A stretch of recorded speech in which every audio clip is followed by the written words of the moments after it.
blessed to have our Lieutenant Governor, John Husted, with us. He is Ohio's 66th Lieutenant Governor. He leads with a focus on economic and workforce development and has championed the administration's efforts to strengthen the economy, use technology to transform the way our government operates, and build opportunity for every Ohioan. Lieutenant Governor Husted oversees the Ohio Common Sense Initiative and serves as director of both the Governor's Office of Workforce Transformation and Innovate Ohio. You've all heard about Ohio's winning of the Intel development. This morning, another 9-figure development was announced. I'm not going to steal his thunder. He can tell you about that, but it's another huge win.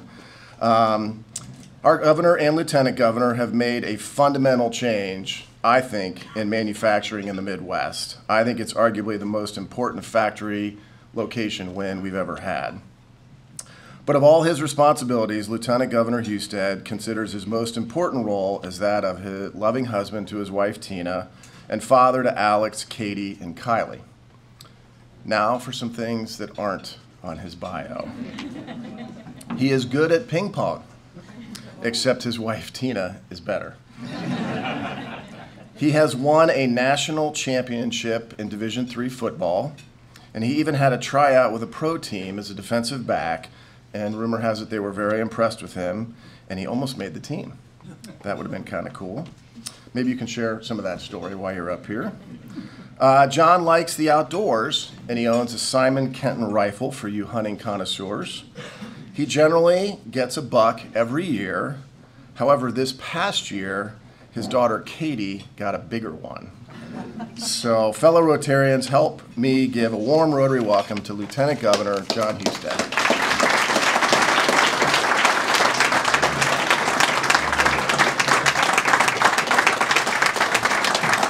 Thank you very much. Thank you. I could do a whole segment just on the introduction. Yes, my daughter did get a bigger deer than I did this year, but I will tell you this, there's nothing more fun than sitting in a tree stand with your 14-year-old daughter without her cell phone, just kind of hanging out and spending some dad-daughter time, so that was a lot of fun. I won't tell you about the pro football stuff because that had a very, abrupt ending when they said no thanks. But I will tell you a fork in the road story because I wanted to be a college football coach. I played football at the University of Dayton. I coached football there, and I was going to be a college football coach. And I had a job offer. This was in 1992, or I had an interview in May to go be a defensive back coach at the University of Toledo, and they didn't give me the job. So I go back and I start getting more involved and started to get interested in politics at that point in time. I started volunteering in a congressional campaign, no particular background in it, never had really been interested in it before. And then I get a call in late July from the University of Toledo, and they said, hey, the guy we offered the job to didn't take it. If you want the job, we need you to be here on Monday. And I went down to the campaign, and they said to me, I said, I don't know what to do, 'cause I needed a job, right? I was how old at the time? In my early 20s, and they said, well, what if we hired you to manage the campaign? Would you stay here and work with us? And I'm like, sure, I guess I don't have to pack my car up and move to Toledo. That's what I'm going to do. And so I made sure that the head coach there, Nick Saban, understood that I wasn't going to come coach at Toledo, and I was going to stay in Dayton and work on a congressional campaign. So I, too, could have been one of those that got fired by Nick Saban eventually, but talk about different decisions you make in life, and that was one for me that ended up in public service. But I'm thrilled that I did because you have given me the honor now. This is I think my 21st, 22nd year in public office, and I've enjoyed every bit of it. Service to others is one of the great great things that you can enjoy in life. You're a service organization. Thank you for that. People need us to serve one another. I believe in what Gandhi said about service. If you want to find yourself, lose yourself in service to others. And it gives you purpose and meaning in life, your family, your vocation, your faith, your service to others. All of those things are the foundations for a purposeful life. So thank you for what you do as an organization. Well, on to the work of the day.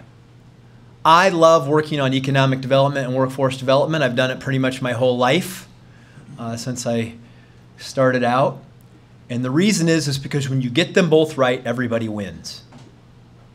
When you create great economic development opportunities, people have great careers and opportunities in life, and if you give people access to a great education and workforce skills, everybody wins. Businesses get the talent that they need, people have job security and opportunity in life, and they get to live their version of the American dream, which is what most people would define as success, having an opportunity to work in something that you love and to make a good living, to take care of yourself and your family, whether that's buying a house, a car, saving for your retirement, your children's education. It is a little bit of economic liberty. I talked about the Pledge of Allegiance, liberty and justice for all. Well, if you don't have a great job, you don't have a lot of freedom and choice in life. And that's why I love working on it. And we've had some great success in Ohio. I started, just a little bit more of the background, I worked for we lost the congressional campaign, by the way. We got crushed, okay? So that I wasn't very good at that, so it didn't work out. But I went to work for a county commissioner in Montgomery County after that, and then I went on to the Dayton Area Chamber of Commerce, where I worked as a vice president of business and economic development. And in the 1990s, if you were working on economic development in Ohio, it was not a great time to work in economic development in Ohio. Take you back a little bit further, my family left Ohio in the mid-1980s, right as I was headed off to college, because my dad lost his job. I grew up in a little town in rural northwest Ohio, Montpelier, Ohio, and he worked for a machine tool factory, had about 400 employees in a town of 4,000, and it basically closed down. So my aunts and uncles, mom and dad, everybody left to find work. And then 10 years later, I'm at the Dayton Chamber working on economic development. And I remember when we went to South Carolina to visit with a bunch of site selectors. These are the people that recommend to businesses where they should locate. And we said, well, you should come to Ohio, and this is why. How do we get on your map? And they kind of looked at us like we had three eyes. And they said, well, your tax system's just a mess. People are leaving Ohio, not coming to Ohio. And I remember one of the senior members of our delegation, this always just sticks with me. He said, well, you can get these credits from the state and local government, and they can really reduce your tax rate and can make it. And the guy just says, stop. He's like, if you think I'm going to go into a CEO and tell him if you go beg a bunch of state and local officials for a good tax deal, Ohio's a good place, he said, you're just fooling yourself. And if you remember, the 70s and 80s and 90s were really hard. Globalization, innovation, a lot of things that were moving high-tech moving manufacturing out of Ohio. Well, what was old is now new. High-tech manufacturing is coming to Ohio now. We've changed a lot of those things. We changed our tax code in the state of Ohio, eliminated the tangible personal property tax, the corporate franchise tax, the inventory tax. We now have almost cut in half the top rate of our income tax, eliminated the death tax, created a much more regulatory friendly environment. And that's what Intel told us when they came here, is you're a good state to do business. And now we're consistently ranked in the top 10 by CNBC, CEO Magazine, Site Selection Magazine is a great state to do business. And then this was already starting to happen pre-pandemic, where businesses were looking at the geopolitical circumstances and saying, yeah, maybe our supply chain needs to be a little more domesticated. Well, when the pandemic hit, it really put wind behind those sails. And we've had 30 companies move from the coast to Ohio in the last couple of years due to the high costs on the coast and the need to domesticate a supply chain. And what do we do in Ohio? We make things. I mean, I love Florida, but they don't make things in Florida, all right? We make things in Ohio. And we do a really good job at it. And we're seeing more and more investment coming to our state and more opportunities.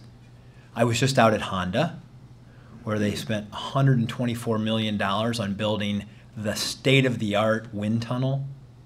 I was just there this morning, where they're going to do the latest and greatest research. Why does it matter? Because as you have electric cars, aerodynamics matter even more in terms of extending that battery distance in life. It also matters because of wind, because when you don't have an engine, it changes the sound dynamics. So you want to make a car even, you want to make sure that you're not, the noise and everything that relates to the car is important. Also, with battery packs, you got a very low center of gravity. Also, cars tend to be a little heavier now with battery packs, but cars don't have to look the same, and you can change them, and so the world is changing, and we're attracting new investments to Ohio to meet that change. And Honda you see with Honda what a great partnership you can have when a state and a business and a community and the education community works together to build a wonderful, wonderful relationship. Honda has invested, they said this to me when I was there a little while ago, $14 billion in Ohio. And I love it, and it's great. And you can see that whole Marysville corridor, what's happened out there over the course of the time that Honda's been here. And they also expanding all over West Central Ohio with a lot of the things that they do. And that's great news. Their $14 billion of investment is wonderful. Intel's going to probably make $100 billion. I'm going to put that in context for you. And this is, the Intel project is something that will change Ohio forever. It's going to change America for the better, but it's going to change Ohio forever. And I knew when we got that call, we got a call last year in about May, and they said, hey, we're looking at Ohio, we're looking to put this semiconductor facility somewhere, and if you want to compete for it, you got 3 days to give us a site. So Jobs Ohio Network, they send it out to all of their partners all around the state, and they only came up with one site that actually met the criteria. It's amazing criteria because think about this. They want to be near a population of a talented workforce, near that population, but they couldn't be near a highway, couldn't be near railroad tracks. Why? Because they can't have any vibration. They're going to make semiconductors that are they can put 1,000 transistors today on something that's the size of a human hair, the width of a human hair. And they're going to go down to the atomic level, going to make them even smaller than that. They're beyond chemists, they're now into physics. You're going to hire a lot of physicists to do this. It's an amazing what they're going to do, and you can't have any vibration. You can't even have a speck of dust in there. They're going to have clean rooms the size of football fields.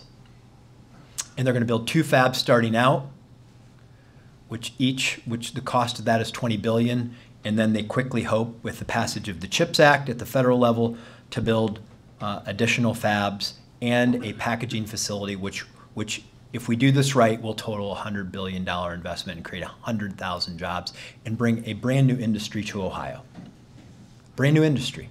That's why when we got that call, I said we had 3 days. I didn't believe it. I was like, they're not serious about coming to Ohio. Why did I say that? Because anybody that's done economic development knows that you usually build a cluster based on a competency. Like, we don't build semiconductors. We don't build semiconductors. Why would the biggest semiconductor production facility in the world want to locate in Ohio? That was the first question that I asked myself. And then I quickly realized, well, nobody in America really has this competency. Why? Because we don't really build semiconductors here anymore. We used to build 35% of the world's semiconductors. Now it's around 10%. And we build 0%, zero, of the most high-tech semiconductors in the world. And yet 300 subsectors of our economy depend on semiconductors. you couldn't have this event today. The recording couldn't happen, the lights wouldn't come on, you couldn't have driven here, your refrigerator wouldn't have worked, your washer and dryer, everything, and this, yes, everything in our lives today depends on computer chips. And so what we realized is that we did have some things they did need, land and water, 5 million gallons a day, that, by the way, we will completely recycle and return into the watershed. We had a lot of things that they did need, and we had a can-do attitude, because Governor DeWine and I recognized that this can ensure that the next generation of children and grandchildren in this state will not need to leave Ohio to find the best jobs on the planet. And literally, I'm sure you had a great Christmas. I hope you did. I had a better Christmas than you did.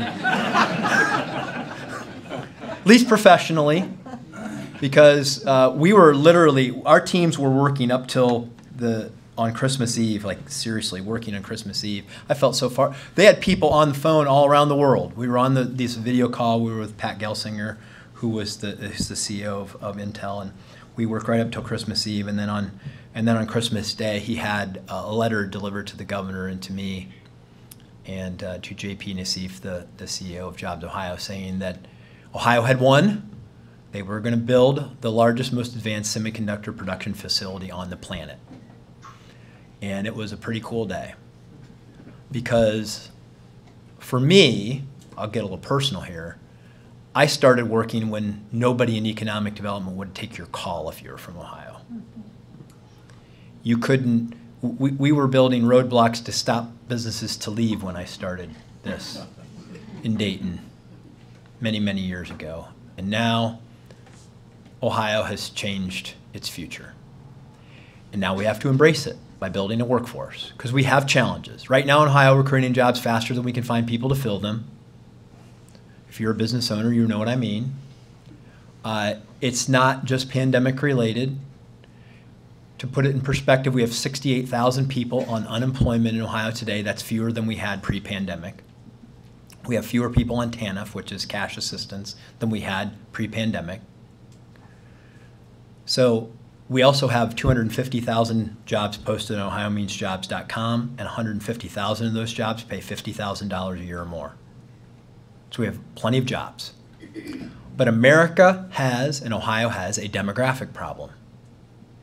This is a problem that we have that's demographic, in that people are turning 65 and exiting the workforce at a faster pace than they're turning 18 and coming into the workforce. And we also have a skills mismatch. You need more STEM skills than we're producing. So we have a strategy to do that. Everything from graduating more high school students with career credentials, helping more high school students earn college credentials while they're in high school through College Credit Plus. If you have children or grandchildren that are not taking advantage of those two programs, they should.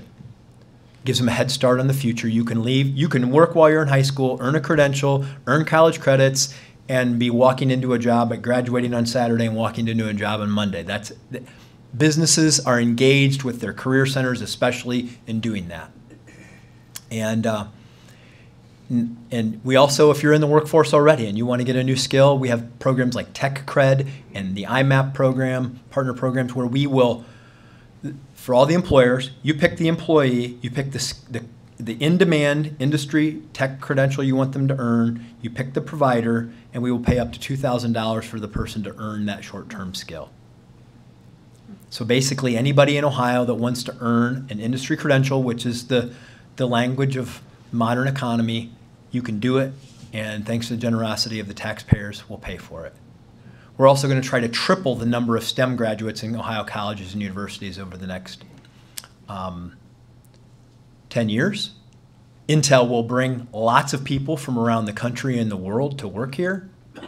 But by the way, there's also going to be 7,000 construction jobs affiliated with the first phase of this. So there are lots of great jobs that are not physics, chemistry, engineering based. You can drive a bulldozer. Mike, you know what it's like to drive a bulldozer, don't you? You can drive a bulldozer? Oh. It's fun. I highly recommend trying it sometime. Bulldozer's fun. But we need a lot of construction talent because, as Pat Gelsinger, the CEO of Intel, said, as he wants to make this the Silicon Heartland, as he called it, you're going to need, you can literally start at the site that we're going to be building and work a construction job your whole life there as an electrician, a variety of other things, because it's just going to constantly be upgraded and because they will make things out of the latest technology.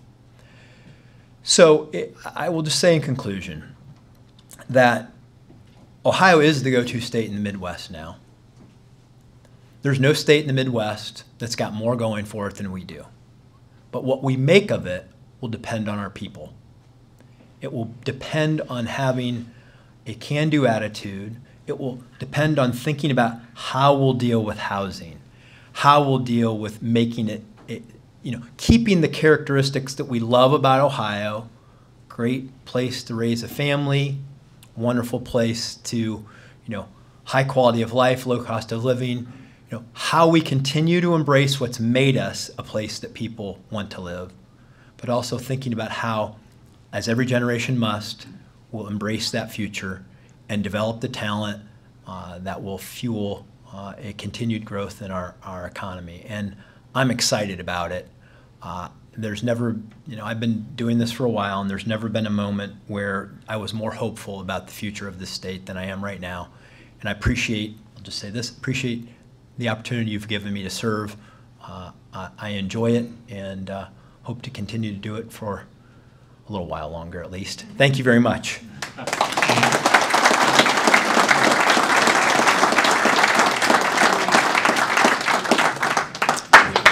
So questions, if you have any questions. Yes? I have a question about your strategy for encouraging kids, especially young women, into the STEM careers. And I think specifically of my granddaughter who's 13 and sharp as a whiz in science and math. But I see you're kind of, not, and I know girls typically as they get into high school, they go, they go away from math and science. And I just wondered if you had some strategies about that. Well, my strategy with my own daughter, who's a freshman in high school, who has these capabilities, is to schedule her classes for her and make her take these things. But I say that, but I found, though, that she does better in those classes because I think our schools are doing a much better job of helping students see how those are, give them some practical application in life so that maybe you're designing some things that you have an aptitude or an interest in, and that we're doing a better job of helping students understand why math is engineering and why it's all part of your creativity and the things that you do, and just give them an exposure to it, because I think it can be intimidating. It's like if someone were to say to you, that you should be in computer coding. For some of you that don't know anything about it, you'd say, well, I can't do that. But you can take these aptitude tests and really assess about whether or not you have that aptitude or not, and they're very good at doing that. And just encourage them to explore. Just say, look, I'm not saying you have to go be a physicist, but you ought to at least give yourself a chance by exploring some of these things and try to make it fun and entertaining and relevant to them. And what I've tried to do with my own children is to, I try to listen, and I say, when I hear them talk about something that they think is interesting, I try to take them someplace so that they can see that and maybe give them an opportunity to do those things. And also encourage you to engage with your career counselor at your high school. Many of them have some good strategies on how to help.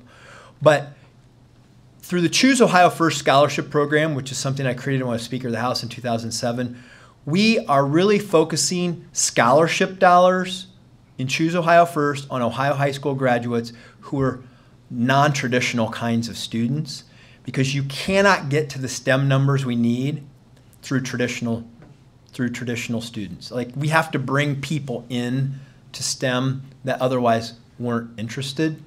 And so, I don't have, and also if you go to ohiomeansjobs.com, there are all kinds of little games and things in there that also could spur some interest. So those are just a few thoughts. Lieutenant Governor, will you repeat the question? Oh, I'll repeat that question was about how we get. No. Oh, okay. Everybody has. I'm coming to your house for dirt anyway, so it's all good.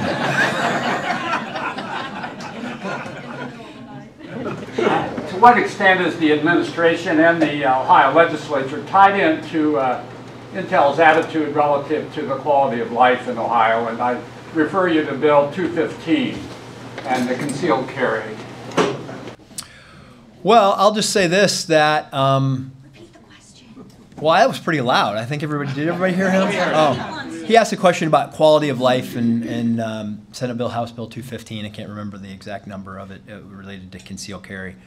Ohio is the 23rd state to pass a constitutional carry law. We've had concealed carry in Ohio for nearly 20 years. The fastest growing states in the country, Florida, Tennessee, Texas, all have it. It is, I think, something that it is about people pushing back for a desire to have personal liberties, whether they choose to take advantage of the availability or not. And I can tell you that Intel came to Ohio with their eyes wide open. Everybody's known all these issues. The states we were competing with were all states like that, because we also have a great regulatory climate, which means less regulation. And sometimes with less regulation, you get the kind of environment that you like when you're a business, and sometimes maybe you, depending on your feel for something, you might want more regulation for it. But the states that are succeeding are the ones that are not heavily regulatory states. I mean, New York's not succeeding. California's not succeeding. People are leaving these places that are high tax, high regulation. Well, and the great thing about it, I could just add, I'm talking about permits and training. That's what I'm talking about. Why couldn't that have been included? you still can get a permit, and you still can get the training. And many people still will do that, because to have reciprocity with other states, you're still going to have a license and training. And I don't expect that you're going to see much of a change in people's behavior in any way. I expect no change. I'm a concealed carry permit holder, and I will continue to get a permit and go through the training, because I hunt and I have handguns and I do those kinds of things as personal protection. And if that's not what you want, then you shouldn't do it. That's what America's about. Mike, in the introduction, mentioned another announcement that was large for Ohio. Oh, I was talking about the $124 million investment that Honda made in the wind tunnel. But since you bring it up, we have, since the Intel announcement, our phone is ringing. There are a lot of places, a lot of businesses that either part of that supply chain. We expect that this will ripple across the state of Ohio.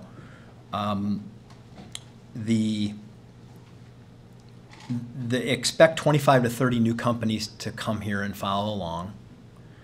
We have 140 companies in Ohio that are already working with Intel, that already are starting to add people, and then we'll continue to see them grow all across our state. And other, I can't mention any of the other conversations that we're having right now, but we're having a lot of them with a lot of people, and the challenge that we're literally having is finding sites that are big enough that can accommodate, they're ready to go. Because when you don't have to look beyond what's happening in Ukraine, right? This was happening pre-COVID, it happened during COVID, and now you see what's happening in Ukraine, and you see that Xi Jinping is looking at Taiwan with the stars of Ukraine and Russia in his eyes. And we're sitting here as Americans, and it's worth pointing out that we don't make enough semiconductors, and we certainly make none of the highest tech semiconductors to produce what we need to supply our own domestic economy. We are, due to the lack of a domestic supply chain in key critical areas, are vulnerable. And right now, we cannot depend on those global supply chains, and we have to rebuild them in America. And America's going to have to get serious about it, and it will require governments stepping in and providing an equal playing field for business as we compete, around the globe. And it's going to be. This is important for America's economic and national security. Yeah. John, thanks for being here today. Thanks for your presentation. I mean, this really is a great story, this Intel story here in Ohio, kind of like St. Peter's is in the NCAA bracket, the Cinderella, kind of like Ohio's the Cinderella story, man. It's unbelievable. But anyway, my question was, what is Intel going to mean for these little surrounding communities like Pataskala and Jersey and Johnstown and Newark and to the east side of Columbus? What do you, infrastructure-wise, what do you, if you know, what do you see coming? Well, look, they're definitely going to change, and there's going to be an increased need for housing. And so it's important, and these decisions are mostly local, okay? Ohio, the way the law works is that you do zoning locally, you make those decisions locally. But you're going to see a lot of private investors who are going to come in and say, hey, that farm of yours, how about selling it to me, right? And they're going to want to put housing in there. And so it will have impacts on the schools. And so people just need to think through what they want the character of their community to look like. People have private property rights to choose whether they want to sell their property or not sell their property. And so I do think, though, that there's been lessons learned in Central Ohio about how to grow and how not to grow and how to have a proper mix between density and green space and all of the things that are needed. But you're going to have that. That's called the growing pains. It's interesting because it's not been a long time in Ohio that we've had to deal with these kinds of questions about rapid growth like they have in a lot of other places in the country. But the upside of it is that you're going to have salaries are going to go up. These jobs are going to pay on average $135,000 a year, which means you're going to have better jobs, more money moving around in the Ohio economy, and particularly the Central Ohio economy. You're going to see more flights at the airport. You're going to see a lot of things that are going to happen as a result of the growth. And growth has its own consequences and benefits. And you just have to be smart about it, and those will be local decisions that will be decided by those communities. I'm sorry, I forgot to repeat the question. I'm just bombing your whole instruction. Get out of here. Right. When the Intel success was announced, there was a line in the article about New Albany annexing that 1,000 or 2,000 acres that was going to be sold to them, I guess. How come New Albany gets it and not Johnstown or Jersey City? The reason is because the property owner, the New Albany company, which purchased the property, asked to be annexed by New Albany. They probably had inside information. Well, the question was, why does it go to New Albany? Why does the property go to New Albany versus Johnstown or some other community? I will just say this. If the New Albany company hadn't gone out and purchased that property, there wouldn't be a project. Just wouldn't. Because they helped assemble the land that was necessary to even get us in the game with that. So they didn't have any insight. They didn't have any inside information on anything other than that they knew that there was a project that needed land, and they were willing to go out and take the risk of going out, putting options on the land at an expense to them on the idea that the land would be purchased. So if Intel chose Ohio. So that was, everybody had risk there. Lieutenant Governor. You talked about vibrations, how you can't have vibrations in that area with the railroad. You've got all those flights coming right in through Licking County, right over top of that area. Isn't that considered a vibration? This is the last question. This is about vibrations coming from airplanes. It's not in the flight line, I don't believe, and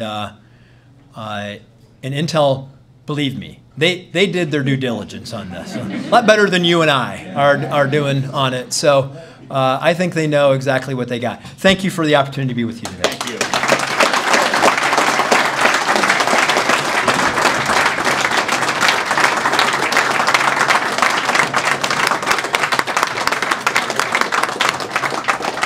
Thank you so much, Lieutenant Governor. I just want you guys to know I didn't cut him off, okay? It was his staff. So thank you, everybody, and we will see you again next week. Have a great week. Thank you.